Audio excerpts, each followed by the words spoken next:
Welcome to my channel. This is Bruce the Boss, and when the Delta strikes back, as there appears to be reports of a new Delta variant going by the name of Delta Plus. I'm guessing they ran out of Greek names or this one just wasn't ready for the big times and stand on its own. But I am looking out for the Delta Pro. But I kid. But if you're not yet subscribed to my channel, go ahead and smash on that subscribe button, like this video, comment on this video, and I want to know what your thoughts are.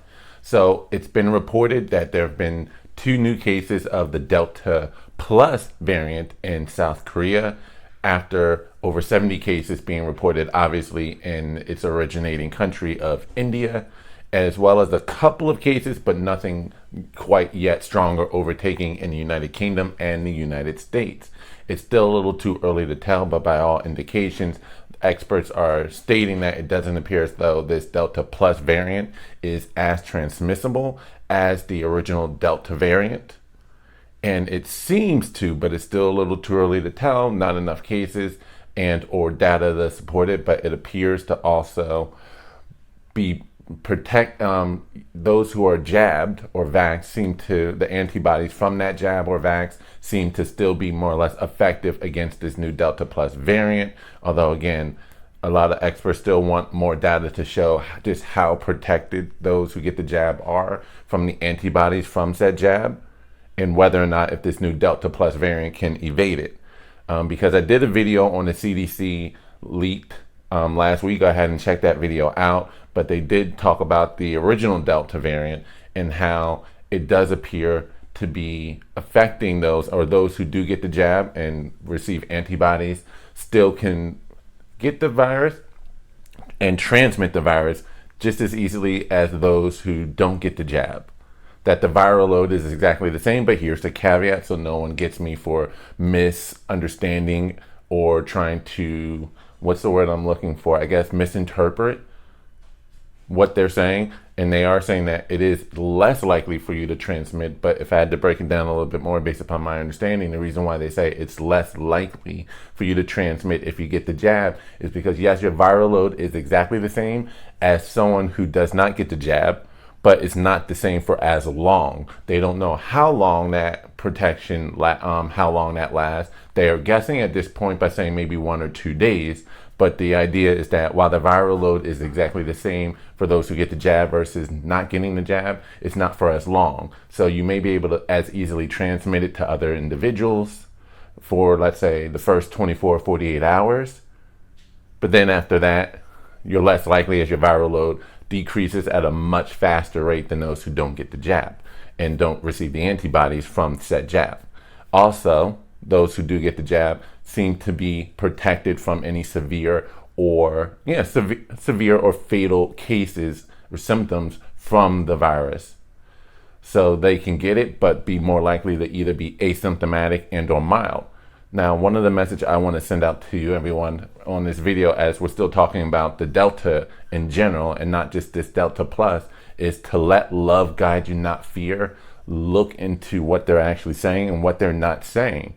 Because, for instance, I'm here in Texas, and when you look at the cases of COVID overall, so yes, Texas has been open since Biden wants to attack Governor Greg Abbott in Texas, and more specifically Ron DeSantis in Florida, for kind of defying what Washington is saying.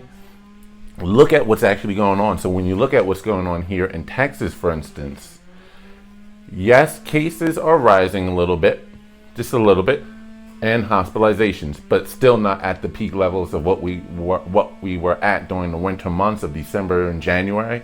They're still low. They were declining for several months.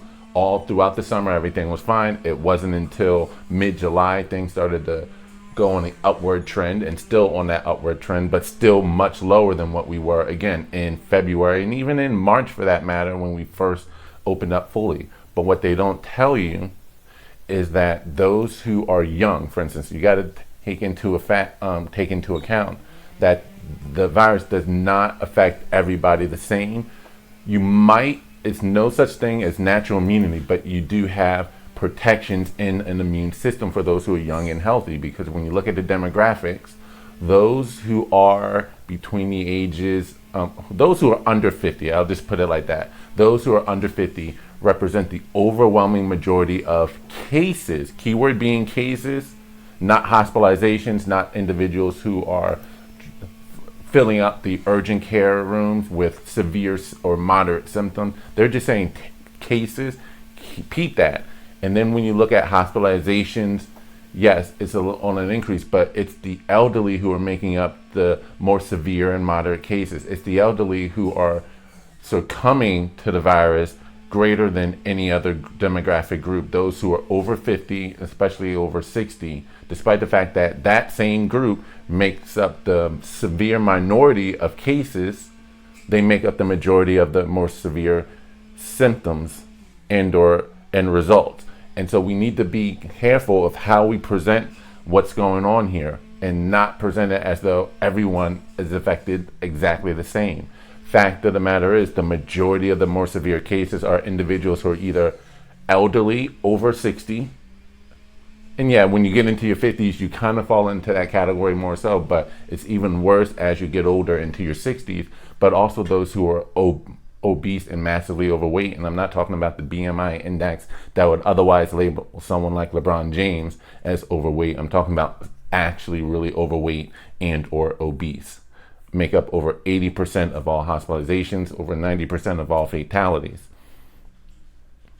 So peep the fact that they're just talking about cases, which could likely include those who just test positive, because almost every random study that's been done in an area where they'll grab a random number of individuals, test them, because most people who are healthy without symptoms won't get tested unless if their job depends on it and or they're making plans to see individuals in their family who are otherwise at risk of severe COVID symptoms. They don't get tested. So when random tests have been done throughout this pandemic, throughout the year, they've been massively surprised with just how high the positive case numbers are and just how high the asymptomatic cases were well before any jabs were available.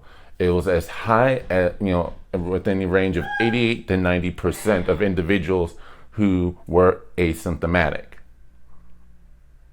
So peep that most individuals who get it, their immune system also offers protection for those who are, again, otherwise young and healthy. And I'm saying that because we're seeing massive efforts of those who are trying to make life a living hell for those who do not get the jab. We've just seen Mayor de Blasio, and I did a video on this previously, of the left talking about making life a living hell for those who don't get the jab, and de Blasio especially saying, you know what, the mandatory phase is over. Well, he decided to kick it up a notch and say, you know what, in New York City, for those who don't get the jab, will be treated like second-class citizens and not be allowed into indoor areas such as gyms and restaurants, which make sense that you're forbidding them from getting healthy by saying you can't go to the gym. And I wonder how this is going to play out, because if I'm not mistaken, over 67% of blacks, for instance, in New York City have not gotten a jab yet. Only 33% of black New York City residents have gotten a jab. So how is that going to look when almost 70% of your black population is going to be denied entry? Will this be like the new Jim Crow too?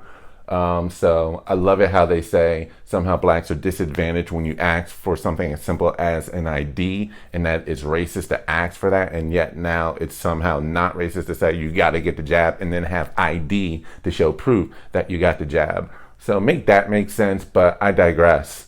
You're seeing these efforts to make life a living hell. You've seen even Biden and Jen Psaki come out and say, Ron DeSantis, Greg Abbott, don't get in our way as it pertains to these agendas we're trying to do, because they can't really execute anything on a federal level. It is going to be state by state largely in how they handle it. And you have this great civil war. It's a cold civil war, but civil war nonetheless, of a greatly divided America in terms of how they're going to deal with this pandemic and the virus. And so you're seeing the efforts being made to restrict your freedoms, which, especially if this is becoming required in a lot of states and or by a lot of employers that are trying to get through the back way by saying, okay, we're going to require it of our employees for those companies that do operate on the left side of the political spectrum, like, for instance, the Shake Shack. What if there are adverse reactions to individuals, as rare as it may be, because it is otherwise mostly safe for the majority of people.